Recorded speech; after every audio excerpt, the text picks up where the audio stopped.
প্রিয় দর্শক, আসসালামু আলাইকুম। প্রদমে চলছে দেশজুড়ে উত্তেজনা। প্রতিপক্ষকে 1 ইঞ্চিও ছাড় না দেওয়ার হুঁশিয়ারি দিচ্ছে পরাশক্তিরা। এই মুহূর্তে হাতে পাওয়া ভয়ঙ্কর কিছু সংবাদ নিয়ে হাজির হয়েছি আপনাদের সামনে। ভিডিওর শুরুতে থাকছে আজকের গুরুত্বপূর্ণ সর্বশেষ সংবাদ শিরোনাম। প্রথমে জানিয়ে দিব, চট্টগ্রাম বন্দরে অনির্দিষ্টকালের ধর্মঘট শুরু। আরও জানিয়ে দিব, শতাধিক গুম খুনের মামলায় জিয়াউলের বিরুদ্ধে সাক্ষ্য গ্রহণ শুরু আজ। এবার জামাত ইস্যুতে একই সুর ইসলামী আন্দোলন ও হেফাজতের। এদিকে আজ মাঠে নামছে সেনাসহ সব বাহিনী। সর্বশেষ জানিয়ে দেব, ভোট কেন্দ্রে ধূমপান মুক্ত রাখার ঘোষণা ইসির। এতক্ষণ শুনছিলেন সংবাদ শিরোনাম, এবার বিস্তারিত। তবে তার আগে আমাদের চ্যানেলটি সাবস্ক্রাইব করুন এবং লাইক, কমেন্ট, শেয়ার করে পরবর্তী আপডেট পেতে আমাদের সাথেই থাকুন।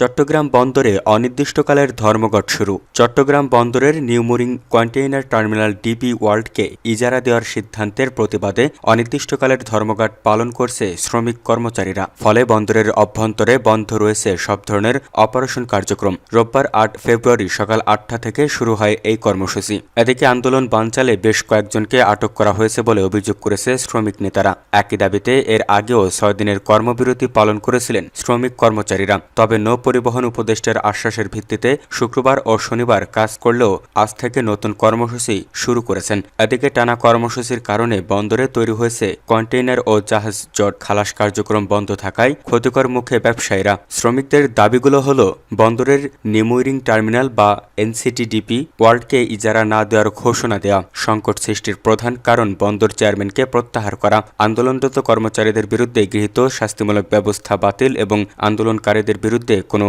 আইনগত ব্যবস্থা না নেওয়া। শতাধিক গুম খুনের মামলায় জিয়াউলের বিরুদ্ধে সাক্ষ্য গ্রহণ শুরু আজ। আওয়ামী লীগের আমলে 104 জনকে গুম করে হত্যার অভিযোগে সাবেক সেনা কর্মকর্তা ও এনসিটিএমসির সাবেক মহাপরিচালক জিয়াউল আহসানের বিরুদ্ধে সাক্ষ্য গ্রহণ শুরু হচ্ছে আজ। প্রথম দিনে সাক্ষ্য দিতে ট্রাইব্যুনালে হাজির হয়েছেন সাবেক সেনাপ্রধান ইকবাল করিম ভূঁইয়া। রোববার 8 ফেব্রুয়ারি শুনানির শুরুতেই প্রসিকিউশন মামলার প্রেক্ষাপট তুলে ধরে সূচনা বক্তব্য প্রদান করবে। এরপর 1 নম্বর সাক্ষীর জবানবন্দির মাধ্যমে মূল সাক্ষ্য গ্রহণের প্রতিক্রিয়া শুরু হবে। ট্রাইব্যুনাল 1 এর চেয়ারম্যান বিচারপতি মোহাম্মদ গোলাম মুর্তজা মজুমদারের নেতৃত্বাধীন 3 সদস্যদের বিচারিক প্যানেলে এই সাক্ষ্য গ্রহণ হওয়ার কথা রয়েছে। গত 14 জানুয়ারি জিয়াউল আহসানের বিরুদ্ধে মানবতা বিরোধী অপরাধের 3টি সুনির্দিষ্ট অভিযোগে বিচার শুরুর আদেশ দেন ট্রাইব্যুনাল। অভিযোগে বলা হয়, জিয়াউলের বিরুদ্ধে আনা প্রথম অভিযোগটি ছিল 2011 সালের 11 জুলাইয়ের। ওই দিন রাতে গাজীপুরের পোবাইল তার সরাসরি উপস্থিতিতে সজলসহ 4 জনকে হত্যার অভিযোগ রয়েছে। দ্বিতীয় অভিযোগটি 2010 থেকে 2013 সালের মধ্যবর্তী সময়ের। এ সময় বগুড়ার পাথরঘাটা উপজেলার বলেশ্বর নদীর মোহনায় নজরুল ও মল্লিক সহ 50 জনকে হত্যার দায় আনা হয়েছে তার উপর। তৃতীয় অভিযোগটিও একই ধরনের, যেখানে আরও 50 জনকে হত্যার তথ্য উল্লেখ করা হয়েছে। এর আগে গত বছরের 17 ডিসেম্বর প্রসিকিউশনের দাখিল করা অভিযোগ আমলে নেন আদালত। পরে 23 ডিসেম্বর জিয়াউল আহসানকে এই মামলায় গ্রেপ্তার দেখানো হয়। আজ সাক্ষ্য গ্রহণের মাধ্যমে মামলার বিচার প্রক্রিয়া আরও অগ্রসর হবে বলে ধারণা করা হচ্ছে। জামাত ইস্যুতে একই সুর ইসলামী আন্দোলন ও হেফাজতের। আসন্ন ত্রয়োদশ জাতীয় সংসদ নির্বাচনকে ঘিরে বাংলাদেশের ইসলামপন্থী রাজনীতি মেরুকরণে নাটকীয় পরিবর্তন লক্ষ্য করা যাচ্ছে। বিশেষ করে জামাত ইসলাম ইস্যুতে এখন একই সুরে কথা বলছেন কওমি মাদ্রাসা ভিত্তিক বৃহৎ সংগঠন হেফাজতে ইসলাম বাংলাদেশ এবং চরমনাই পীরের নেতৃত্বাধীন রাজনৈতিক দল ইসলামী আন্দোলন বাংলাদেশ। দল দুটির শীর্ষ নেতারা জামাতের বিরুদ্ধে কঠোর অবস্থান নিয়ে ভোটারদের প্রতি দলটিকে বর্জন করার আহ্বান জানাচ্ছেন, যা কওমি ঘোরানোর ভোটারদের উপর ব্যাপক প্রভাব ফেলতে পারে বলে ধারণা করা হচ্ছে। বিশ্লেষকরা বলছেন, বাংলাদেশের ইসলামপন্থী রাজনীতি এখন আর একক স্রোতে নেই। হেফাজতে ইসলাম ও ইসলামী আন্দোলনের এই প্রকাশ্য অবস্থান প্রমাণ করে ইসলামী শাসন প্রতিষ্ঠার চেয়েও বর্তমানে নিজেদের আদর্শিক বিশুদ্ধতা ও রাজনৈতিক অস্তিত্ব রক্ষা বেশি গুরুত্বপূর্ণ হয়ে দাঁড়িয়েছে। তাদের মতে, জামাতকে অ-ইসলামী ঘোষণা করা সাধারণ কর্মীর ভোটারদের মধ্যে দলটির গ্রহণযোগ্যতা কমানোর একটি বড় রাজনৈতিক চাল হতে পারে। কিংবা চরমনাই পীর ও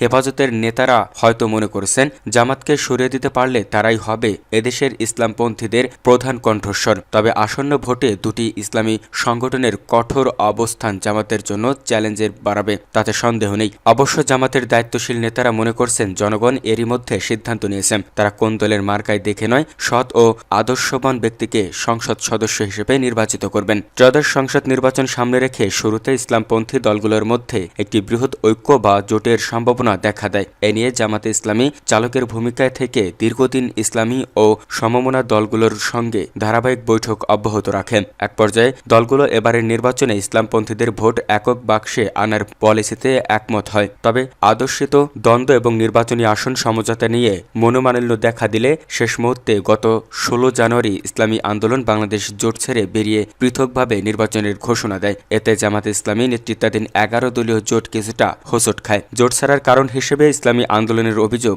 আসন ভাগাভাগিতে তারা ইনসাফ পায়নি এবং জামাতের রাজনৈতিক আদর্শের সঙ্গে তাদের মৌলিক ফারাক রয়েছে। আজ মাঠে নামছে সেনাসহ সব বাহিনী। ত্রয়োদশ জাতীয় সংসদ নির্বাচন ও গণভোটের ভোট গ্রহণ অনুষ্ঠিত হবে আগামী বৃহস্পতিবার 12 জানুয়ারি। এদিন সকাল 7:30 থেকে বিকেল 4:30 পর্যন্ত এই ভোট গ্রহণ অনুষ্ঠিত হবে। ভোট ঘিরে আইনশৃঙ্খলা পরিস্থিতি নিয়ন্ত্রণে রাখতে আজ রোববার 8 ফেব্রুয়ারি থেকে মাঠে নামছেন সেনাসহ সব বাহিনীর সদস্যরা। নির্বাচন কমিশনার আব্দুর রহমানেল মাসুদ গণমাধ্যমকে জানিয়েছেন, আগে থেকেই মাঠে আছে সেনাবাহিনী, তবে আজ থেকে আনুষ্ঠানিকভাবে তারা 7 দিন থাকবে। একই সঙ্গে ভোটের মাঠে দায়িত্ব পালন করবেন 1051 জন এক্সিকিউটিভ ম্যাজিস্ট্রেট। এর মধ্যে স্বরাষ্ট্র মন্ত্রণালয়ের জারি করা পরিপত্রে বলা হয়েছে, নির্বাচন সুষ্ঠু, শান্তিপূর্ণ ও নিরপেক্ষভাবে পরিচালনা এবং শান্তি শৃঙ্খলা বজায় রাখার জন্য পুলিশ, বিজিবি, আনসার ও বিডিবি এবং কোস্টগার্ড মোতায়েন করা হবে। এছাড়া স্থানীয় বেসামরিক প্রশাসনের সহায়তায় ইন-8 সিভিল পাওয়ারের আওতায় সশস্ত্র বাহিনীর সদস্যদের মোতায়েন করা হবে। জানা যায়, এবার বিভিন্ন বাহিনীর মোট 9,70,000-এর বেশি আইনশৃঙ্খলা বাহিনীর সদস্য নির্বাচনী দায়িত্ব পালন করবেন। এর মধ্যে আনসার ও গ্রাম প্রতিরক্ষা বাহিনী ভিডিপি 5,76,483 জন, সেনাবাহিনী 1,03,000, নৌবাহিনী 5,000, বিমান বাহিনী 3,730, বর্ডার গার্ড বাংলাদেশের বিজিবি 37,453 জন, কোস্টগার্ড 3,585 জন, পুলিশ 1,87,603 জন, র্যাব 9,349 জন, চৌকিদার দফাদার 45,832 জন সদস্য মোতায়েন করা হবে। ভোটকেন্দ্রে ধূমপানমুক্ত রাখার ঘোষণা ইসির। আগামী 12 ফেব্রুয়ারি অনুষ্ঠিত হতে যাওয়া গণভোট ও ত্রয়োদশ জাতীয় সংসদ নির্বাচনকে সামনে রেখে নতুন নির্দেশনা জারি করেছে নির্বাচনী কমিশনার ইসি। ভোটগ্রহণের দিন দেশের সব ভোটকেন্দ্রকে সম্পূর্ণ ধূমপানমুক্ত এলাকা হিসেবে চিহ্নিত করার সিদ্ধান্ত নিয়েছে কমিশন। সম্প্রতি ইসি সচিবালয়ের সিনিয়র সহকারী সচিব মোহাম্মদ শহীদুল ইসলাম স্বাক্ষরিত এই সংক্রান্ত একটি চিঠি দেশের সব রিটার্নিং অফিসারকে পাঠানো হয়েছে। এতে উল্লেখ করা হয়, 12 ফেব্রুয়ারি 2026 তারিখে অনুষ্ঠিত হতে যাওয়া ত্রয়োদশ জাতীয় সংসদ নির্বাচন উপলক্ষে ভোটগ্রহণ চলাকালে ভোটদান কেন্দ্রগুলোকে ধূমপানমুক্ত এলাকা হিসেবে ঘোষণা করার সিদ্ধান্ত গ্রহণ করেছে নির্বাচন কমিশন। নির্দেশনা অনুযায়ী বর্ণিত অবস্থায় কমিশনের উল্লেখিত সিদ্ধান্ত যথাযথভাবে বাস্তবায়নের জন্য সংশ্লিষ্টদের প্রয়োজনীয় ব্যবস্থা গ্রহণের নির্দেশক্রমে অনুরোধ জানানো হয়েছে। সুষ্ঠু ও স্বাস্থ্যকর পরিবেশে ভোটদান নিশ্চিত করতেই ইসির এই পদক্ষেপ বলে জানা গেছে।